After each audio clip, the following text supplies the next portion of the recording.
We've had tons of discussion about not impacting the beautification of the town, keeping the rural character, that we don't want this place to just suddenly be flooded with people, that we certainly, everyone agrees across the board, we don't want like encampments of RVs with tons of people on them. That's been a problem in the past in town, and that's part of the reason that some of these rules are in place. So as long as everything's hooked up correctly, there shouldn't be any kind of safety concerns. And so we've discussed a little bit an idea of, like, currently there are no rules surrounding ADUs in town. It's just like mentioned in the code, but there's not anything specifically detailing where they're allowed, where they're not allowed, how many, anything like that. Tiny houses are permitted based on zoning. That's tiny houses on a foundation. And then the situation that we were in is that if you have, he has an RV, I have a converted school bus, that the only options for those types of dwellings are temporary occupancy permits. Those are typically granted for 90 days to 6 months or so. You have to come in front of the board, get a permit, and the reason that they're given out is typically your house is under construction or something like that. So, in trying to come up with some kind of change to the laws, where we're trying to say, hey, is there a way that we can prevent the encampments and all that crap, but allow responsible people to do this? So that's what this committee is trying to do. Initially, we discussed the idea of conditional use permits. At the last meeting, there was a lot of conversation around that. And certainly with this setup, we've determined that there's not a issue with the town sewer capacity being overloaded or something like that. However, that it might be the responsibility of homeowners who are setting up permanent setups like we have to get some kind of inspection with that we can show to the town to say, hey, the sewer lines on our property are intact, we're not worried about a blowout. It would just be as simple as having it scoped and then being able to show that to the town. Is that right, Tim? That's like pretty basic. You want to move your chair over a little bit, throw it on that cord. Oh, sure. Yeah, that's basically pretty much it. okay.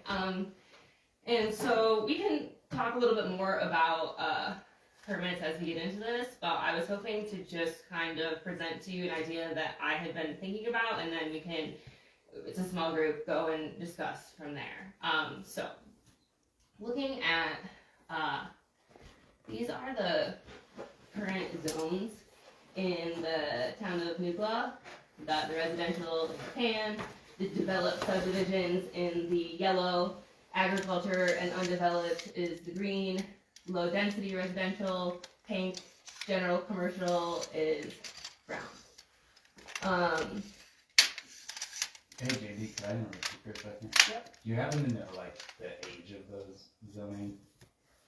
This was the last one in 2024. And there was not zoning prior to that. No, Yeah. not that I'm aware.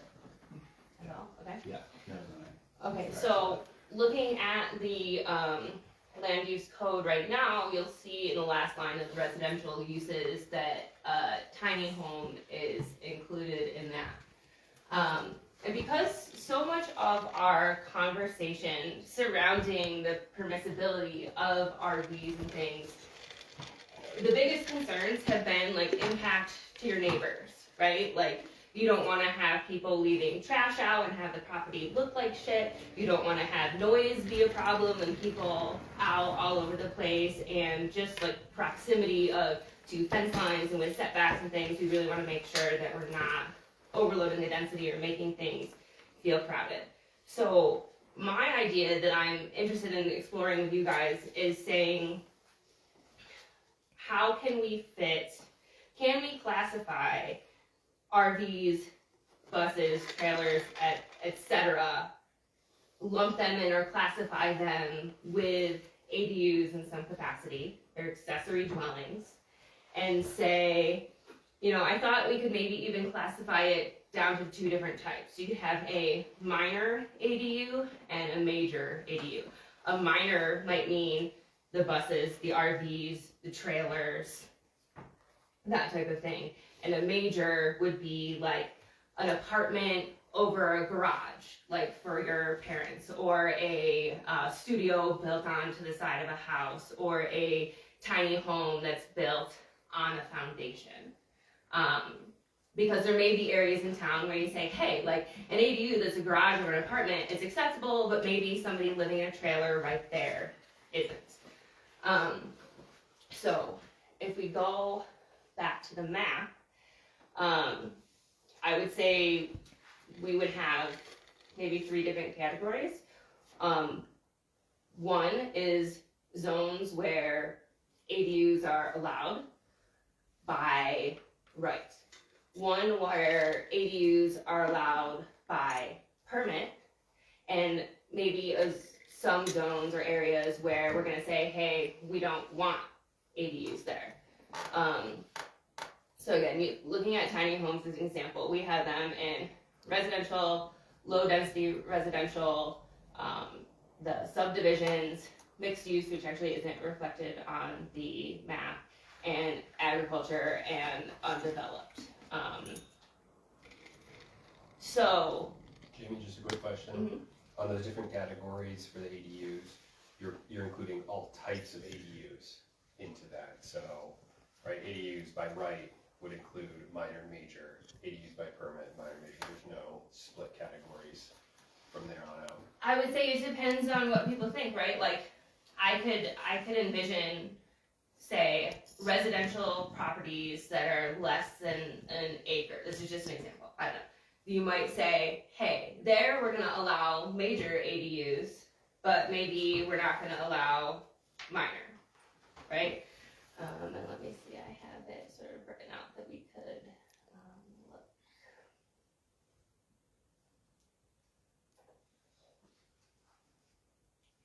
Okay, so again, minor is a mobile or temporary structure. A major is a permanent fixed structure. And my first stab at this was to say that ADUs by right could happen in low density residential. Most of those properties are 2.5 plus acres, minus an entire block, minus Mike, so that's about 3.5. What's yours? Acreage? About 5 acres, and you're residential? Okay. So yeah, that's something I considered. So to say, hey, residential zones where the properties are greater than 2.5 acres, that might make sense, but under 2.5, maybe we should have the board reconsider that and have some type of permit. Jamie, can I interrupt you for a second? I would suggest dropping that residential to like the half-acre threshold, like otherwise you're just pretty much ruling out more or less everybody. So ADUs by permit. That's not necessarily a bad idea. ADUs by permit. And there's a degree to which I'm sure we agree with you, but we've got plenty of time to discuss. So would you also say then residential zones greater than 0.5 would be by right, or how would you rate that? Well, what I'm looking at is like ways for people. So we have an issue that's largely generational when it comes to homeownership, and it has to do with the runaway costs of housing, mortgage fraud. I could go into like huge details of my experience with things like that. And really, like, for a person of my generation, it's like, I'm an outlier that I have the right to own property. It's just really not that common, and like, what are those people gonna do long term? And so I think in an area where it's like difficult maybe to maintain employment locally and whatnot, like having ways that people can have their property work for them and support their well-being can allow people like more free space to dive into local crafts or start a local business, because it's not their everything. They have this little bit of revenue over here that just helps them make ends meet, and ultimately like drives a community of people who want to be there, who are like working on those properties, like whether that's from an agricultural standpoint or a beautification standpoint. But I don't see the connection between accessory dwellings and trailers and trash proliferation. Like, I've got 270 degrees of like abject trash around me. All people who live in houses and are playing by the rules in that regard, but are just utter disrespect for the well-being of animals, like the soil, like our taking in like microplastics from our gardens and whatnot, from like airborne things blowing around. Like, we really need to divorce that from this. Like you were saying, like good actors in this are what we're striving for. And if there's certain burdens of proof and whatnot, like you're only going to get people who have buy-in. They're going to come to the table and want to do it the right way. Yeah, that was something that we discussed a lot last time. I think most people living in this town are good, hardworking people. We're all very similar, even if we come from different backgrounds. And yeah, I think basing laws on the couple of crappy people, and again, as you said and we discussed, there's other codes to go after them for violations for trash, violations for noise, violations for whatever. And hopefully by having something in place that makes a little bit more sense, and as the town grows with code enforcement, we can shift to more of those things. Even at the last board meeting, that was something that Paula was bringing up was, okay, what are the next steps? How can we bring in church groups, community groups to help clean up the trash and address that, and not use housing code to go after that. It's not that shitty, dirty people live in RVs or mobile homes or whatever. It's those people exist regardless of the dwelling type that they're in. And may well be living it out of necessity. They don't have another option. Yeah. Okay, so I'm curious to hear from some more people. And again, when I'm saying ADUs by right, as if they're allowed with the zoning, I still believe, as we've discussed a bunch, that there should be a permit for setup, right? A way to make it easier for code enforcement to say that, hey, this trailer is hooked up, it's hooked up correctly, the sewer utility connections are legit, they're being charged correctly for whatever multipliers that they need to be charged with, and then, but what I would discourage is this ongoing permit system. Anytime anybody wants to have any of these ADUs on their property, they have to come ask permission, and then it's up to the board to determine whether they want it or not.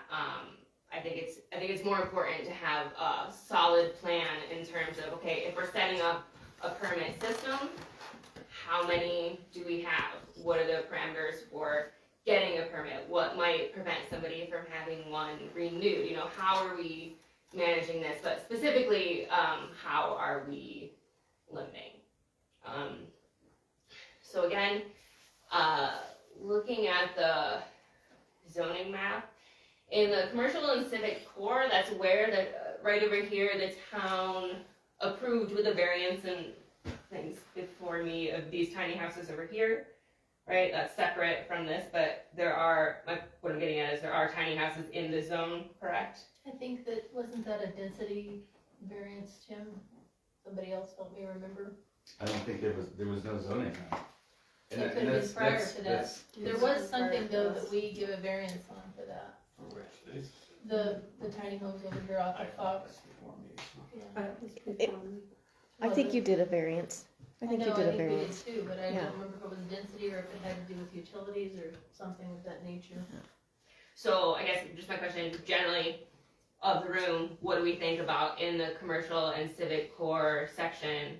Should major ADUs like building structures be allowed? Should RVs be allowed? What do we think?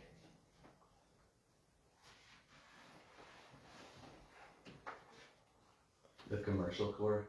Yeah, I the think- red section. I think logically that's kind of like whatever applies to like your just standard bread and butter inns and hotels and whatnot. Like that's kind of that. keep it application, commercial that and- zone.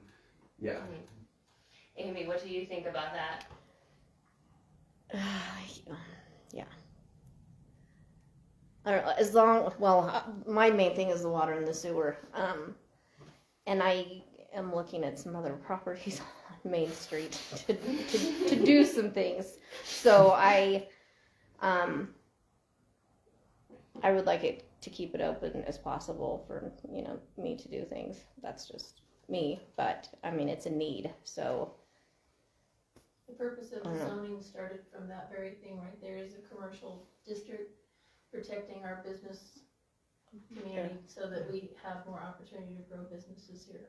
That's my 2 cents on that, so. Yeah. I don't Yeah, think you're gonna and- find too many ADUs on Main Street like that. I mean, that might just have to be That might a variance. then fall into the section of ADUs by permit, right? Where Yeah. somebody comes to town and says, hey, I have this unique idea that isn't really represented around here, what are we doing? Okay. Stops it. So that's commercial and civic core, we got in ADUs by permit. Okay, let's just keep moving. So let's go general commercial, which is the brown below the red. I believe, isn't that the section where that big, like, townhouse thing was about to be, right? Like, density like that. Where the old school was, is that what you're talking about? Mm-hmm.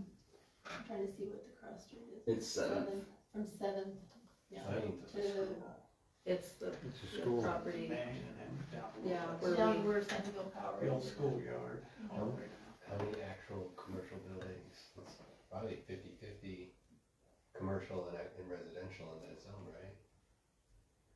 Yeah, and that's where the RV park is, the trailer park. Mhm.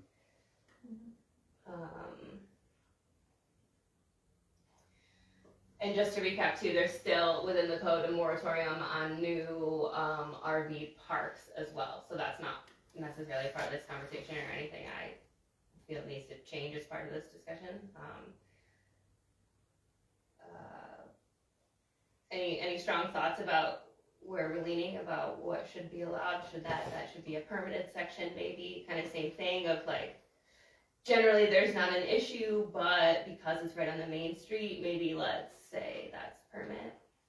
Yeah, the discussion on that area was basically, there's not opposition to mixed use, i.e. residential, business, mixed use, it just has to be, you just have to allow enough space for businesses to move in on Main Street, because that's obviously, regular brick and mortar type businesses on Main Street, that they have that access to the main corridor of travel, so, and exposure, so. So what was the logic in having one portion of Main Street be commercial and civic core and one portion be general commercial? It's the old, the traditional business core up above, in the red. And so I think there's more flexibility in the, General. in the general. Yeah. and maybe like a want for it to extend down as it. Yeah. With somebody not coming in buying property in the red zone, tearing out the existing businesses to build houses. Right. Come on, Therefore Caleb. leaving no space for businesses to. Right. I agree with the permit idea too for that southern part, just because again, it is the main strip, it is what people are gonna see. We definitely want to know what's happening on that strip more than we really need to know what's happening on private property. Okay, next, yellow developed subdivisions. I feel real confused about this zone. I live in a developed subdivision. A really old one.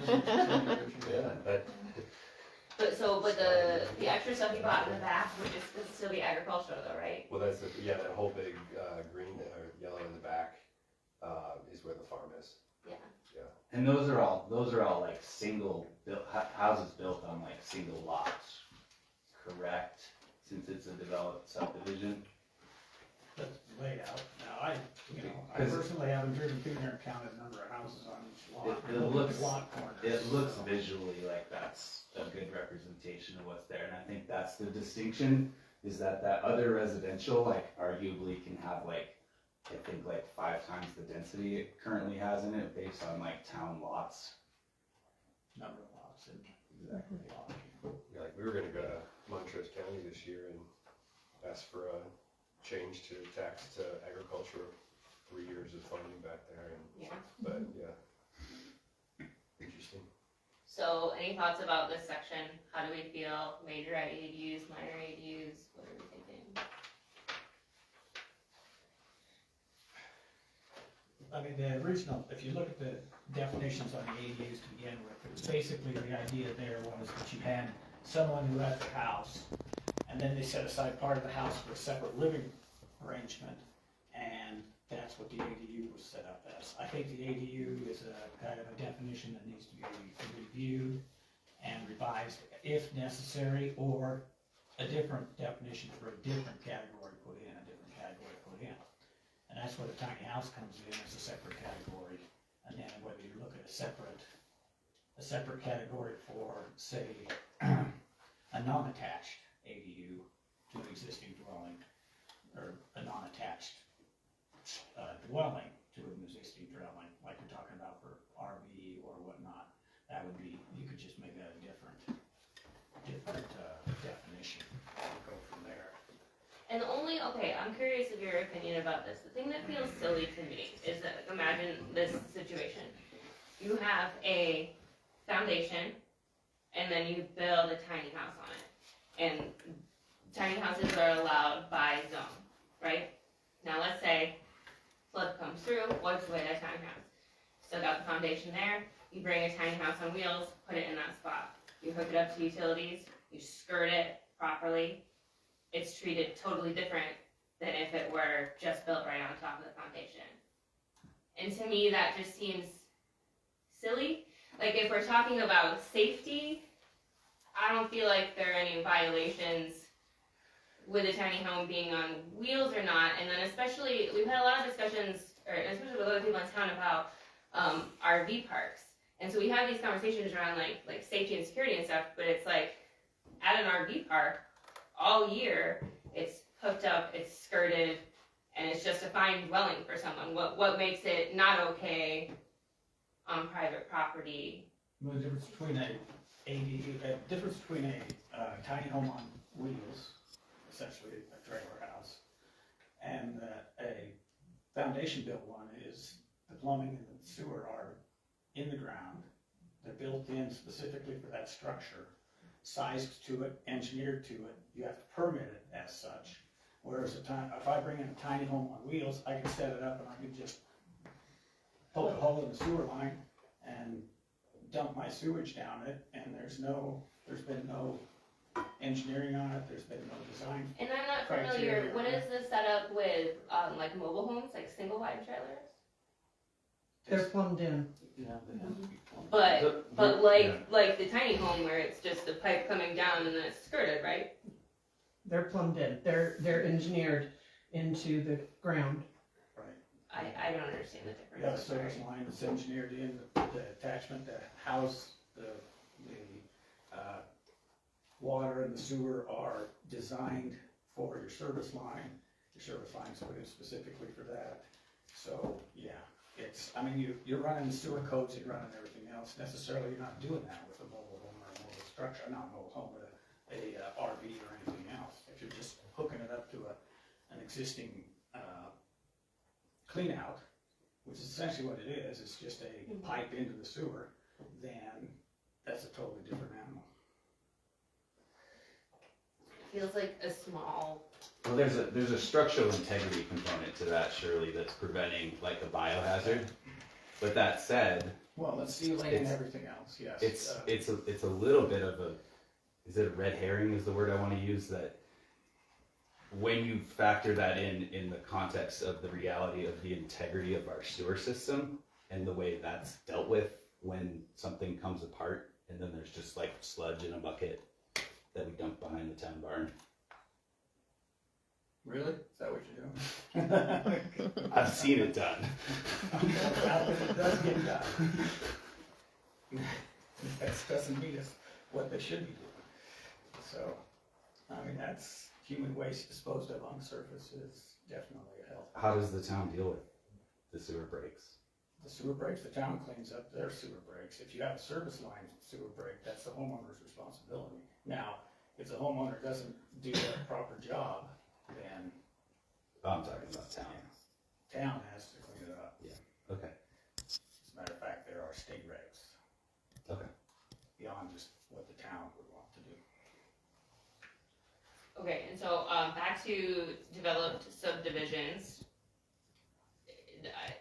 I think this is the first one where, property size really comes into play a lot. And I think that tangent, Tim, was you talking about, being built, connected to the house, or different changes for the ADUs. So this could be an example to me where you might say, hey, major ADUs that are legitimate structures might be allowed and others might not, or I don't know, I'm curious what everyone thinks. And especially because again, there's such variation in the size of these ones, and That's part of the problem. It's the variation in everything in the town. I mean, to be quite honest, I'd tend more towards a case-by-case basis. Somebody comes to town, they say, I want to put in a temporary structure like John's got, temporary living, or like you've got, they say, what do I need to do? And the town says, well, we're gonna issue a temporary permit. You have 30 days to meet these criteria, which would include proving out your service line and whatnot that can handle it and whatnot, and providing information on how you're gonna take care of any issues like skirting and the rest of that, so it's a year-round type thing.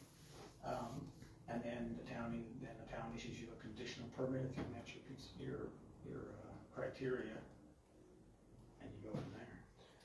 Beyond that, I mean, to try and pin it down to, there's just so much variability in lot size in this town. Well, some of these lots, you put a garden shed in your crowd. Right, because that's where setbacks and everything else fall into play, because obviously you can't put a trailer up against somebody's house, basically, somebody else's house, or even another house on the property. It's just not proper, you're looking at the fire hazard and everything else, so. but my concern with permits isn't, so how would you then,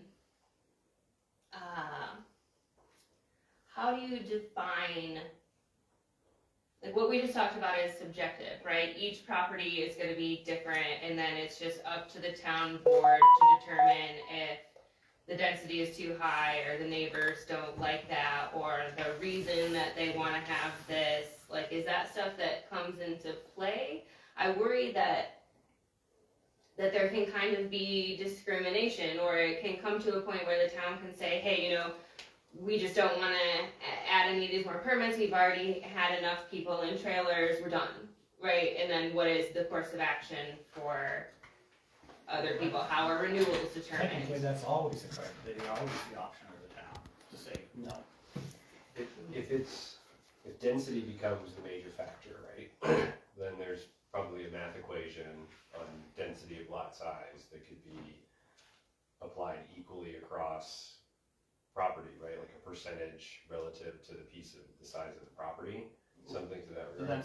But that's standard already for, any kind of housing development or whatnot. You've already got that criteria that's based on lot size and whatnot, and how big the dwelling can be, and how, the offsets and the rest of it. But if that's so density, Setbacks. right, if that's like the core issue, regardless of the size of the lot, right? If it's, 16 acres and you had 400 little tiny homes on it, it's a density thing. If you have a half acre and you have 2 properties, it's density. So just getting to a point where the decisions are made on density to the property size. Yeah, and that had come up last week, and Tim, I remember you saying that you weren't a fan of it, but not elaborating. Do you have more opinions on that now? Just because of the fact that, so I've got 2 acres and I'm gonna go throw 4 tiny homes and 5 trailers on it, and somebody else that's got, say, an acre says, well, I just wanna have somebody live in an RV on my property, and I'm gonna meet all these criteria that you've specified, but you say no because you've only got an acre. So, the discrimination there to me is not relevant to the problem, and the problem being, whether the proposal fits within the ability of the ground that's being put on to handle it, so, and the neighborhood. So, I mean, neighbors should have some say in it to some extent, not be the overriding criteria, but they have a say in most anything that involves the public. If you looked at it the other way and said, you know, based on the size of your lot and available space, if there was 50% of your lot was more than available, was not developed, right, then you wouldn't discriminate whether your lot was small or large, just the larger lot would have the ability for more. Where the existing structure is on it, how much vacant space there is to actually put something else on it, yes. I mean, I can have a house with, I can have not a real large lot, but the house is set right up on the setbacks in one corner, and there's a lot of vacant space there that would allow you to put something else, but because you don't have the so-called official required acreage, you can't do it. So Well, and I that's why I'm think, not a big fan of it. wouldn't that, Size. one of your main questions was, well, what would they do about that if it felt like it was discriminatory, if it felt like, well, my lot's too little, your lot's too big? When it come down to what we're doing now, right? We're asking the town why.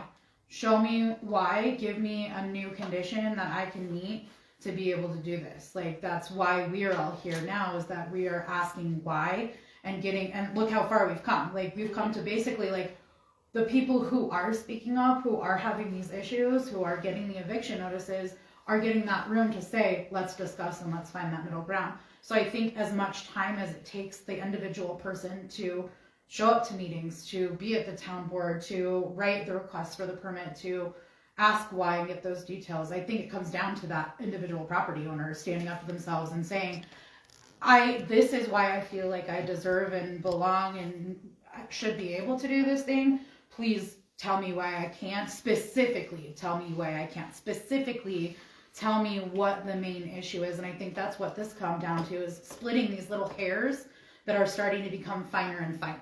We've come from, you absolutely need to move, to, let's see what we can do. And I think that's because we are speaking up. So I think it's the individual property owner that's gonna have to talk and gonna have to make noise to be heard. So I agree with a lot of this. However, okay, let's go over my personal situation, right? So I, just first of the year, got a letter in the mail, warning letter from the town saying, hey, your bus is a problem. I did a record request because I was like, hey, who's tattling, And it was nobody. It was the town had just started enforcing it. And then I saw an article in the paper defending that enforcement, and I spoke out against it because I don't feel like it's right. Again, learning about John's situation, living the situation I'm in, I'm not the problem around town. And then I came to the board and I said the same thing. Like, look, there's potentially a lot of issues with this, and there is clearly a way that we can say, hey, you can't have an encampment, but what we're doing is okay, let's write that code. I then, in the conversation with the board, volunteered, or was put in charge of this committee, right? And I said, okay, I'll take the lead on this, I'll volunteer my time. And then the board said, okay, we'll get these meetings going, great, but you still need to get a temporary occupancy permit. So I filed that, and then we went around the board and discussed it. And there were two board members, Paula and Aileen, who voted no. And I'm wondering, Paula, if you could elaborate on why you voted no in that situation. If my neighbors aren't complaining, it's on a large lot, it's in a quiet part of town, it's what was the issue, what led you to vote no to not grant me a temporary occupancy permit? Because I guess I didn't think that it was, we're trying to follow some sort of order anytime we have a request for variance, temporary occupancy permit. I can't tell you specifically at this moment what I was thinking at the time, but I just felt like maybe you weren't, I don't know that I felt like you presented your case as the other ones had, as far as need. Most of the ones that had come before us before was a need because housing is an issue here. You have a house, so it didn't set with me the same as the other requests that we'd had in the past. So I was trying to be consistent. I think that's very much a situation of like, Paula, how much did you pay for your house? It's a timing thing. When she became part of the community, I mean, the price she paid for that real estate would probably shock most people that. Right, like, here. Certainly me. my mortgage is $1,700. How many, plus utilities, plus maintenance, plus upkeep, plus whatever else?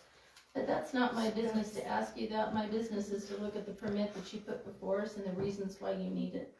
And so, did you explain those reasons? In order to stay in this community, I need to rent out my house to pay the bills. Okay. Right? And that's where I'm saying, again, it's like no big deal, but it's this, I don't want people in this town to be in a position where they're told, hey, you can't make money from your own property. You can't generate income from this asset that you own. It just doesn't feel right to me. And those rules of engagement changed with zoning that came through with, I didn't know we had zoning. Where was the transparency on that? We worked on it for 2 It was years. advertised. We worked on it for 2 years. And I'm probably in a case where like I was on the wrong end of the ire of a lot of people for a while when I first moved here. And I was grateful for the ability to not have to come in here and subjugate myself to judgment and whether or not I felt like people wanted me to be in this community, had any idea who I was as a person, what I'd been through. And that's real. But probably part of the reason for So there's my ignorance for the last couple of years. Cause I've been, votes, was probably, part of that was just the term, the length of term, 6 months. That's totally unusual.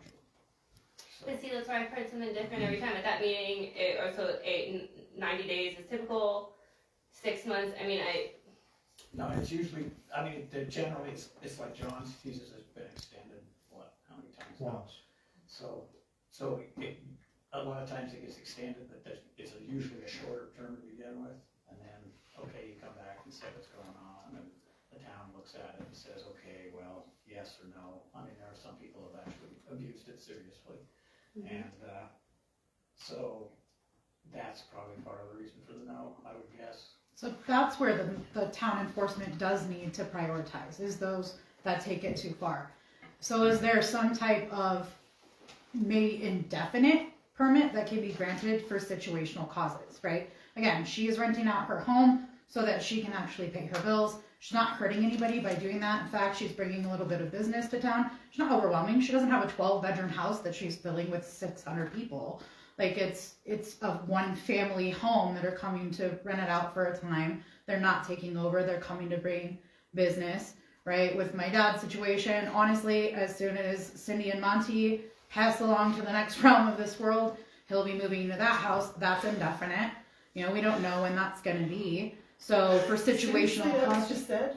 Yeah. Cindy and Monty are really good friends. of they're mine. my aunt and uncle, Yeah. love. Like I'm Wow. saying, we don't want it to Soon as happen. As soon as they kick the bucket down. No, to you. we don't. This John, is our. I think a lot of you, but that I was out think of you're line. taking it out of context, Tammy. What I am saying is, we don't know when a housing situation that's not going to burden my father, who has no income other than what very little VFW benefits that he does get. So what's he supposed to do? Go buy a house that he can't afford? He has a home that he can live in permanently. That home is not currently available. I frankly hope it never is.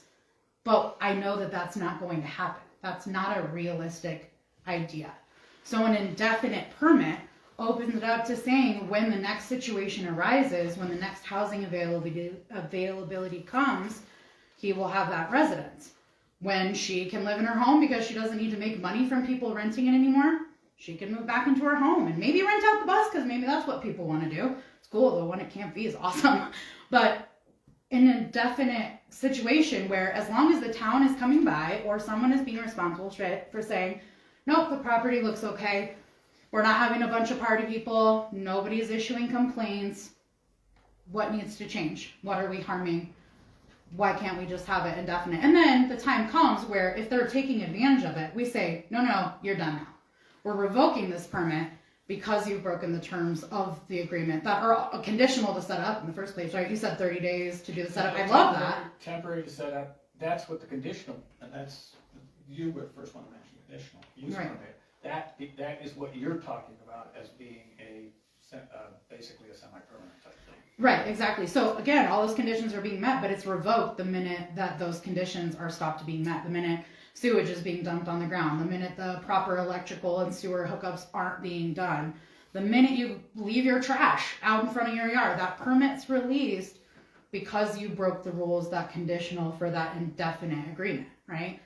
So that would be a better time of code enforcement than going around and saying, well, nobody's complaining and they're not hurting anybody and they're kind of ticking all the boxes that logically and morally and ethically we would want them to tick.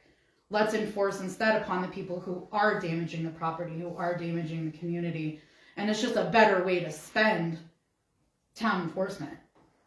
And I think too, when we had discussed it in the past, and again, this is planted that Brooker, Melissa didn't show up just to have better questions about how that's all enforced. But one of the conversations around permits initially was like, oh, this can be a way to like generate income from the town. But when you actually look at how much sewer multipliers are, like, we're all paying more to the town. It just seems a little unnecessary, and then given how overwhelmed the town already is with other things, now we're like layering permits on top of permits on top of permits, and that have to be renewed every year. I don't know, I'm still of the mind that there is space and there is looking at the zoning map saying on large properties where density isn't an issue and all that, it should be allowed by right.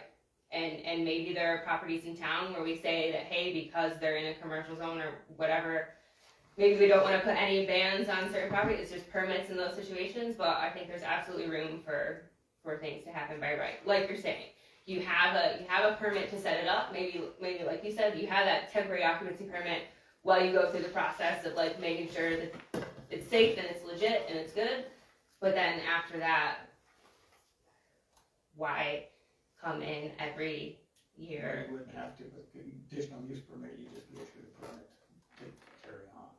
It wouldn't be Until yearly. you violate some reason to Terminate pull a it. permit.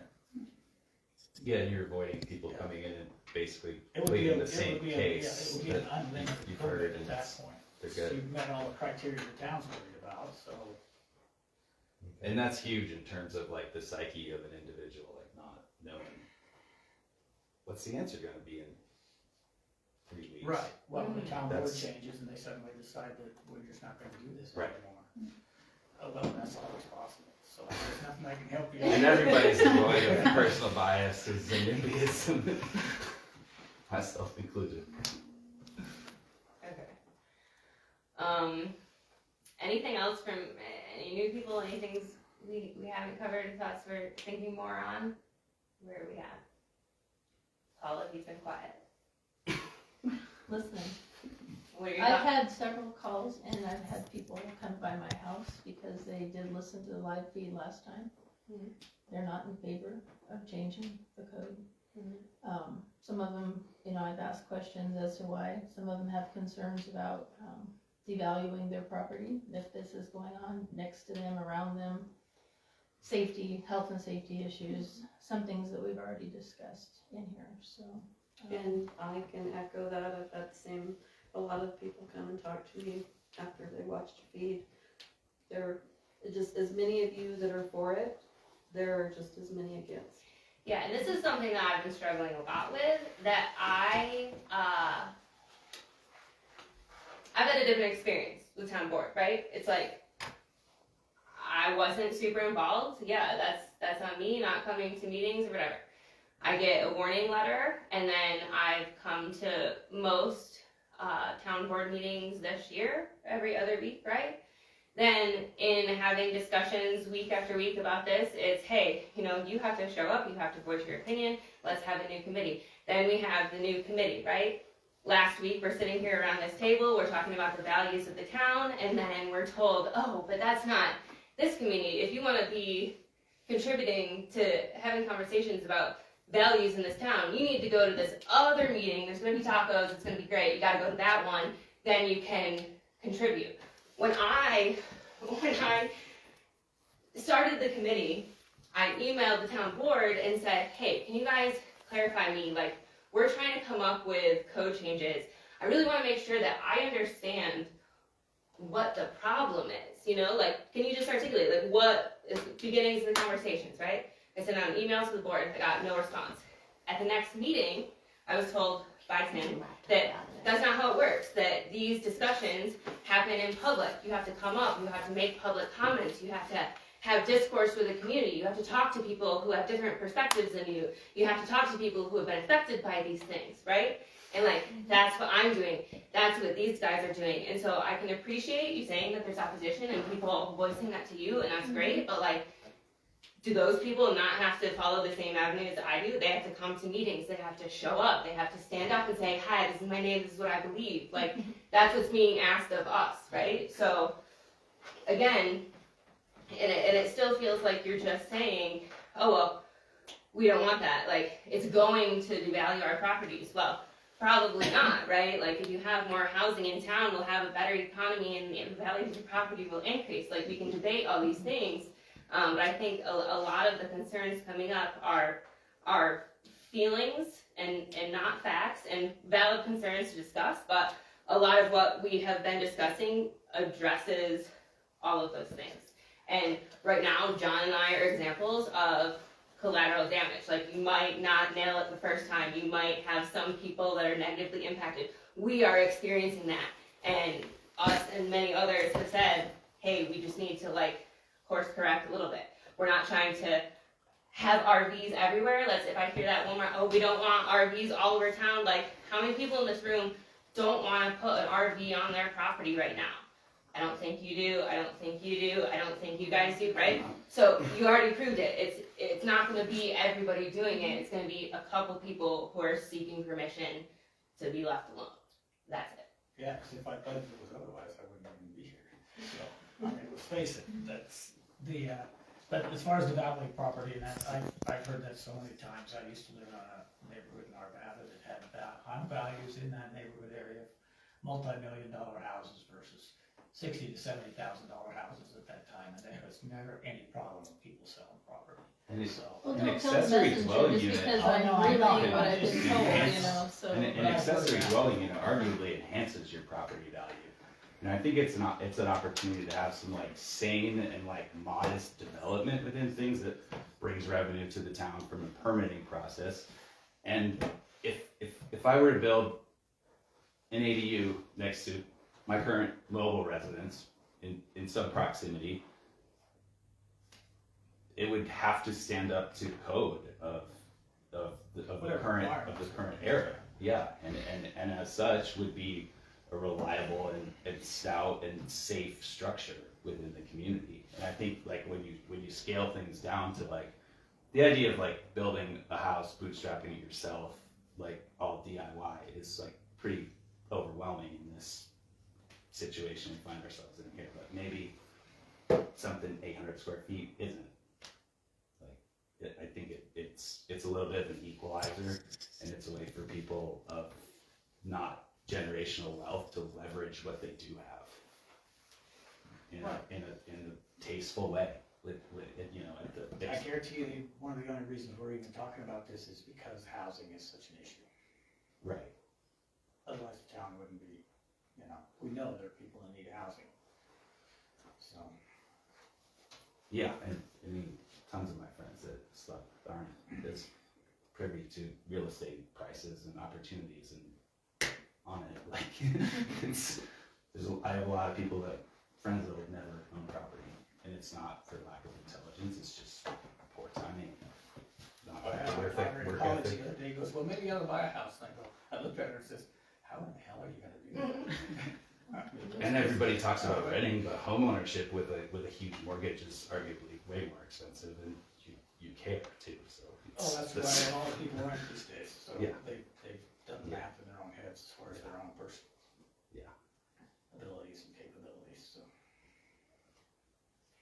Okay, so as a room right now, I can't say I'm hearing much support of a ADUs by right by zoning. Am I incorrect in this? No, I agree with you.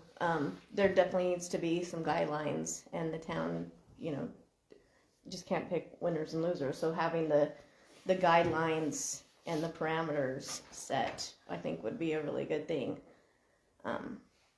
Yeah.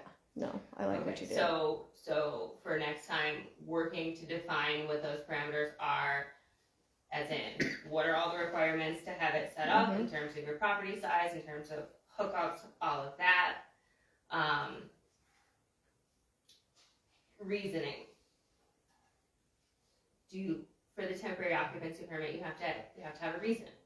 For a conditional permit, is a reason part of it? No. I wouldn't think so. I think it's Somewhat none. debatable. I can go either way on that. I have, that to me, it could open the floodgates. I mean, it really could. I mean, I could have developers come in here from Telluride and decide they're gonna buy one property and smack a bunch of junk on it. So, just so they can rent it out to people that wanna work in Telluride. But, so it's, yeah, I can see the cons as well as the pros to it, so. But even in that example, smash a bunch of junk on it, it's probably determined by the size of the property, how many accessory dwelling units of any kind you could have. So it might look something like 1 per acre up to a maximum whatever, right, or something like that. But I just want to keep the runaway examples to. Yeah, but if I'm a developer and I see an opportunity to do something like this, I can buy up multiple sections of land, and then I can just bloody well pack them as much as the town will let me do that, and suddenly I have high density housing where I really didn't want it as far as the town goes. I reckon there's already some players sitting on that hedge. I don't doubt it, because that's where a lot of the property's going in town already. So that's where I guess we gotta go back to that structure density based on the size of the lot.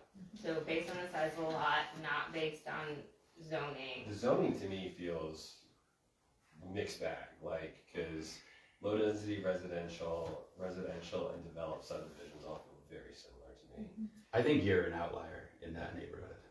I think that's fair to say. Yeah, the residential up on 7th, your area versus my area, why are those different zones? That seems Some of it we just adopted what was already existing, if there was subdivisions there, that's why there's subdivisions on that map. If the majority, where I live over there and where Jamie lives, that were less dense, we just followed suit with what was already there. Yeah, it feels like there should be a synthesis of the residential zones and then a consistent ADU by residential zones with the criteria being density. But you tend to forget that there's already a mechanism within the zoning to ask for a variance based on your particular circumstances with your particular property. So, and that's always an option within the zoning code, so. I guess maybe it's why should I need to ask for a variance if my property is similar to other residential properties? That was my difference between the residential and the low density residential, was just looking at the low density and saying, hey, this is on the outskirts of town, it's all larger properties, that feels like a shoo-in to me. So that's why I was thinking to not have permitted in that zone. The agriculture and undeveloped, most of those properties are much larger, and I think that's where you have the limit on the number of ADUs or whatever to say, look, you might have 20 acres over there, but you get 3 or whatever it is, And then maybe that reasoning could come into, the reasoning's only a part if it's denied.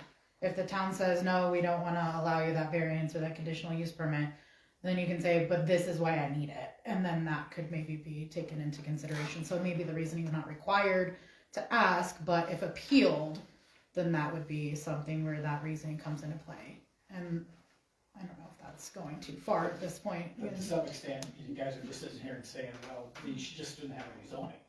I mean, that's what it comes down to. We should be able to do what we want on our property based on whatever. No, I just think there's too many residential zones. There's 3 different styles of residential zones that.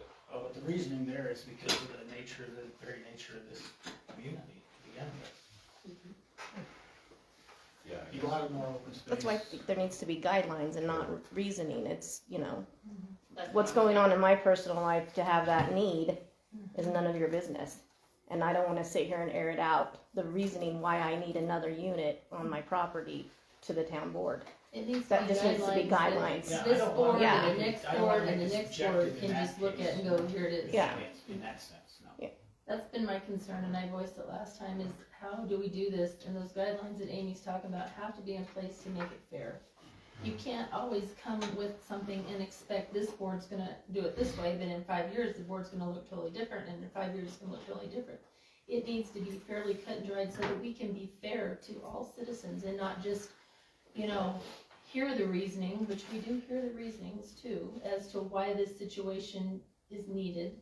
And I would rather look at the facts and say, this is what it is, and do the same for you as I do for you, as I do for you, instead of, Yeah, no, it needs to be along those lines, because then you're running into there's no way you discrimination. can, there's no way you You're can be gonna run into problems consistent. with that. And we're not talking consistent in this minute, we're talking Yeah. consistent over the number of years that this is in place. So I that's to me think, what I think you zoning maybe is. answered the question that Jamie.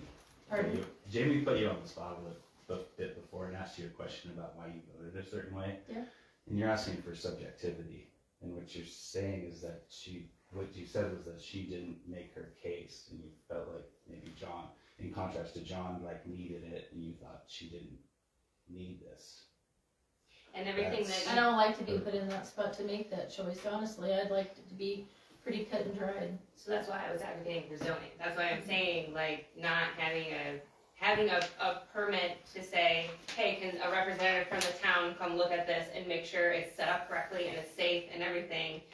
But, yeah, to have it just be your right by the zone, by the fact that, hey, in the low density residential, I have 3.5 acres of land, there shouldn't be an issue, golden. Then you can move on to the other ones and say, hey, generally in commercial and civic core, like, we have a permit because we're so focused on our businesses, I don't know, but, or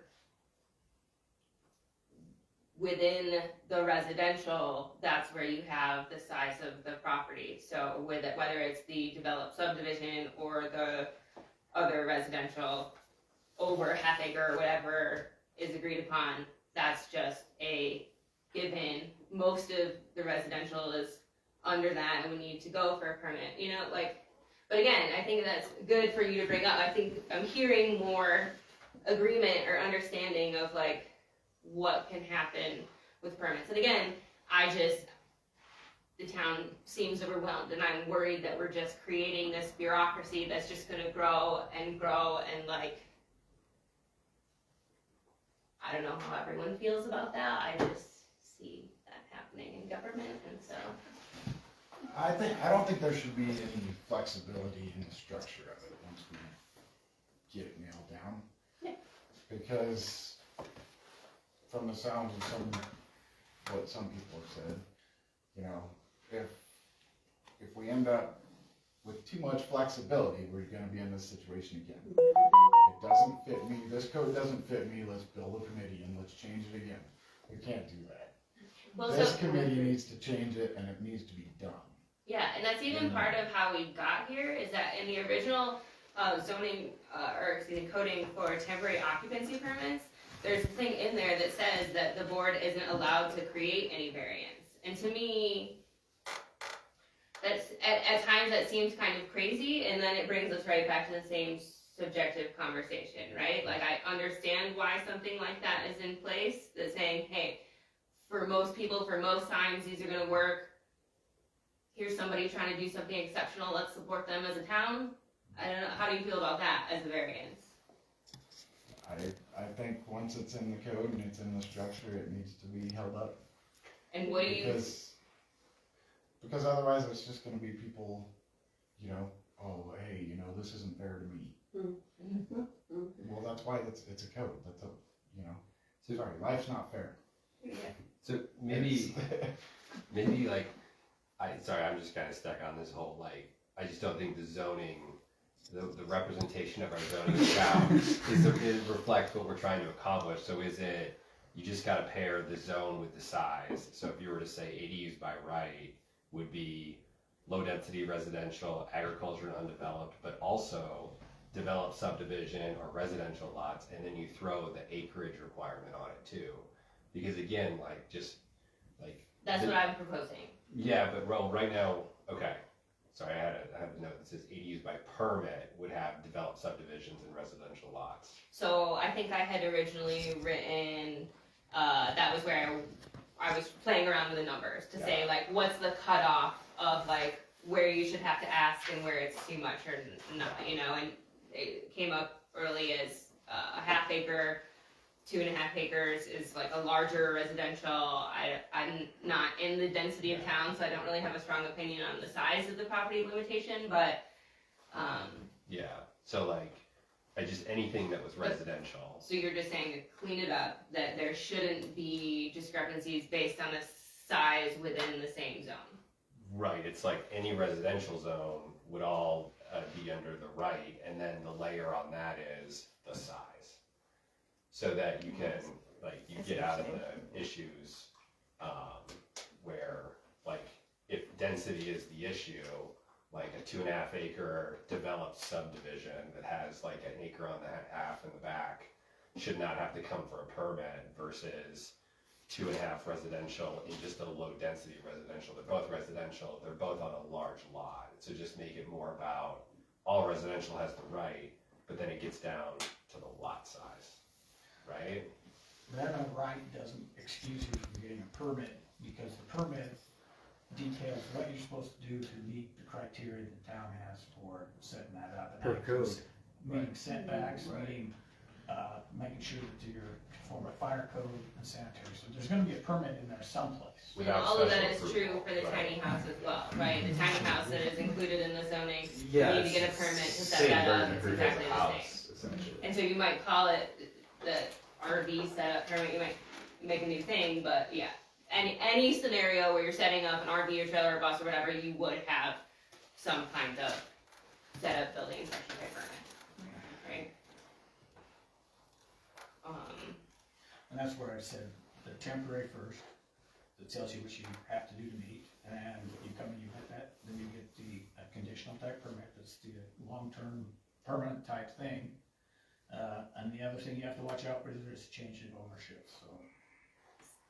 But other than that. So, like, when it comes to the utilities, when you guys are doing these like, putting an RV on a property.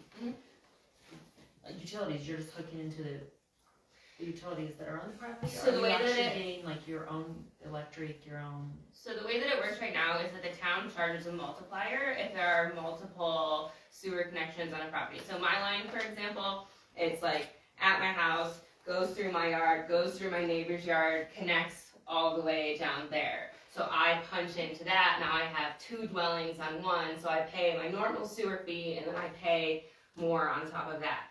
In other situations, I think for electric, if you have a like RV like hookup, hooked up to your house, I think that's fine. Especially like in my situation, I have solar. It'd be tremendously beneficial to use all the same, right? But otherwise, you could get a new connection put in either way.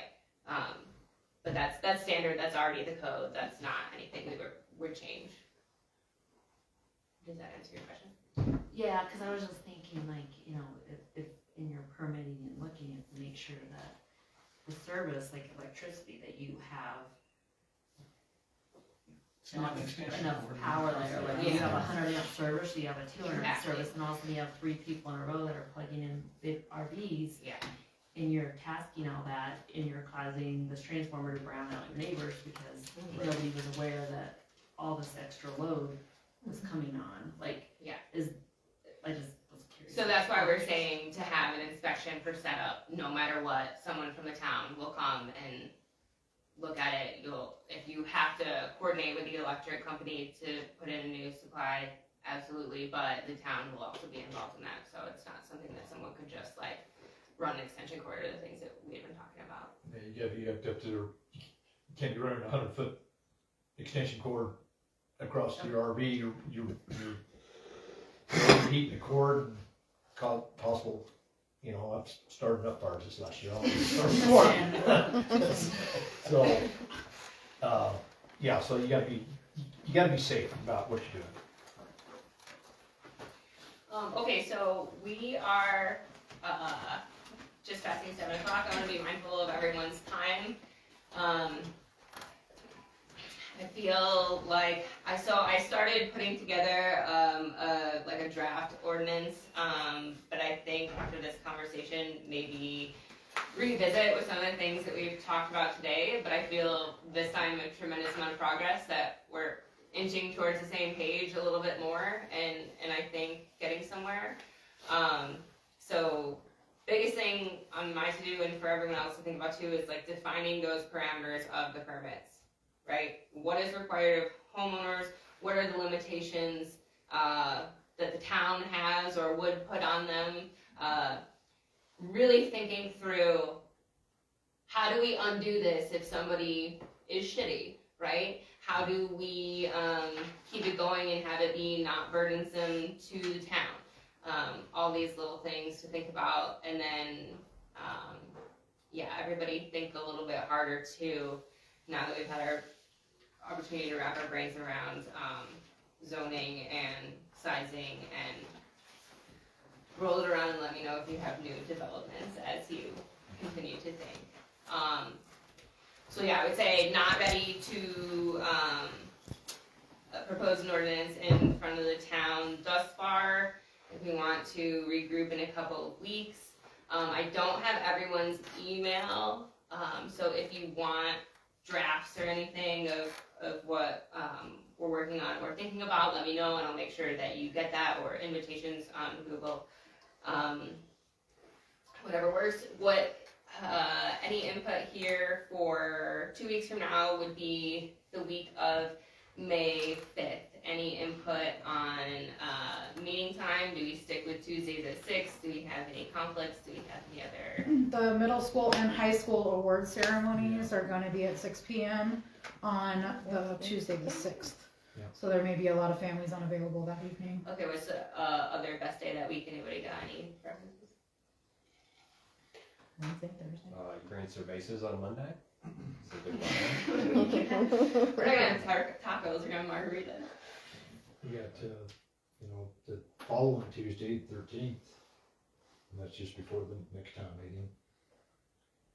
I have a conflict that night for another Okay. meeting. Could we do Cinco de Mayo? Does anyone have any opposition to that? There's your margaritas. Yeah. That's how you get people here, Jay. See, Paulo will see whose meeting gets more. Well, and I think it's I really, probably would. I think it's gonna be really important too, Paula and Eileen, if you can encourage the people who would come to talk to you to come to the next meeting that You are saying actually have nay. a comment on your live stream from one of them, Jeannie Carver, who is adamantly opposed to it. Yeah. I just was. And the letting other you know. person one of the people that I talked to actually today was planning to come tonight. I told her there would be other meetings, so apparently she was unable to attend. Okay, So. Absolutely, it'd be great to hear from them and the detailed whys, like we're telling our details whys, we are being just I specific think and. I know we've talked to some of the same people, cause she talked to me too. But she has done a lot of research on it, and she's, it's very interesting, but I'll let her bring it to you. Yeah, that'd be great. 'Cause I think this is an issue until we get some affordable housing. I mean, this can always be phased out later after the affordable housing is in. Yeah. So just having this temporary, whether it's 5 to 10 year setup and phase out But once we have. I maybe, yeah, so, I mean, I'm with you, Amy, on the affordable housing, but I'd maybe take a step back and like, is this a part of the affordable housing strategy? Like, of the town, it's like thinking about so many different modes of affordable housing and what could be considered affordable housing. Like, I feel like this is like a great first step that would not need to be like phased out and be complementary to incremental. I totally get what you're saying. Yeah. That's when you I'm try to saying, phase something out. Well, whether it's just you like really so need a many home. permits. Yeah. If you say, there's 100 permits, you can go down that percentage Yeah. of affordable to.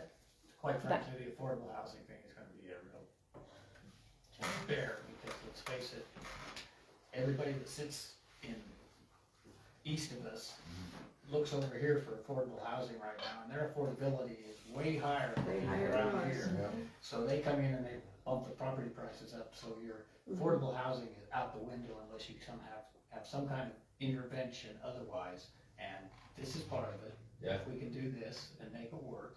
Yeah. So this is part of it, but otherwise, saying that you're gonna have affordable housing when you could come in, a developer or somebody that, wants to come in from, has a much higher income, can bump property values up till they're unaffordable for the people you really need to have it affordable around here, is gonna be pretty tough.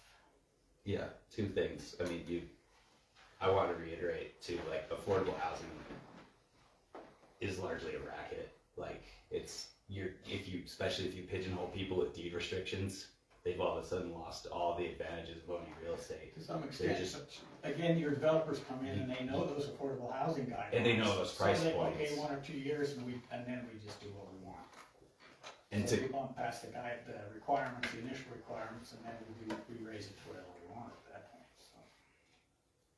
And Tim started to go in a similar direction that was brewing for me. Like, we're at a crossroads, and we're at the end of a road next to a bunch of public land, and recreators know that. And there's, to some degree, we have a highly undervalued, like, somewhat blighted resource here in terms of our property. There are still affordable price points, and it's that little bit of blight that's like keeping the total mayhem at bay. But at a certain point, we're just gonna get full speculative buys that are all Airbnbs, and nobody will live here. And like, maybe what you want to do is sell your place out for $500,000 to that speculator someday, and that's why you're against this. But it's not a good track that these Western communities go, like, in terms when outside big speculative dollars get involved. You have more Airbnbs than you have humans that live there. And it's right there. It's right there. Like, the writing's on the wall.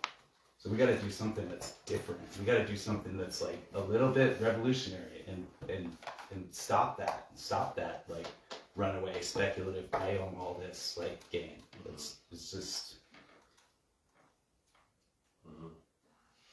And if I can be a weird person with a bus and rich people from Telluride don't want to live next to me because there's a bus there, maybe that's going to work out in our favor, right? I mean. Okay, well, thank you everyone for coming. On that note, Cinco de Mayo. Not actually bringing margaritas, but I think I'll get some guac. Same time. Same time. Yep. Mm-hmm. And as always, any questions before then, please reach out. Any comments, reach out. Any let's talk, let's figure this out, because I think we can. Hoorah. It's just as board members, we have to watch how much discussions we have online, because it is definitely a frowned upon item. So, public figures here, you have some limits on what you can. I think it shows that you're very brave for coming to a meeting and being able to voice your opinion on my recording. I think it's the right move, coming from a fairly newcomer perspective.